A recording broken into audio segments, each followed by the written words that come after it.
যাদের কোরবানি করার ইচ্ছা আছে তারা জিলহজের চাঁদ উঠার আগে আগে জিলকদ মাসের শেষ দিনের মধ্যে তাদের হাতের নখ, চুল, গোফ, অবাঞ্ছিত লোম এগুলো সব কেটে পরিষ্কার করে ফেলবেন এবং এই দশক আর সেগুলোতে হাত দিবেন না। কোরবানি করে তারপরে সেগুলো পরিষ্কার করতে চাইলে করবেন, এই দশকে আর হাত দিবেন না। নবী সাল্লাল্লাহু আলাইহি ওয়াসাল্লাম বলেছেন, মান আরাদা আন ইউদাহিয়া ফালা ইয়াখুয মিন শা'রিহি ওয়া আযফারিহি শাইআ, যে ব্যক্তি কোরবানি করার এরাদা করেছে, নিয়ত করেছে, সেই জন্য তার চুল, নখ এগুলো না কাটে ওই 10 দিন। জিলহজের চাঁদ উঠছে আর কাটবেন না, চাঁদ উঠার আগে আগে কেটে ফেলবেন এবং কোরবানির পরে যায় কাটবেন, এই 10 দিন বিরত থাকা। তবে অন্য আরো বিভিন্ন রেওয়ায়াত থেকে, বর্ণনা থেকে বোঝা যায়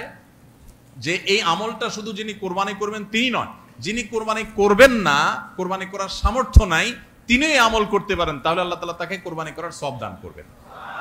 এমনকি কোন কোন সালাফ, কোন কোন সাহাবী থেকে আমলও বর্ণিত আছে যে বাসার বাচ্চা কাচ্চা যারা আছে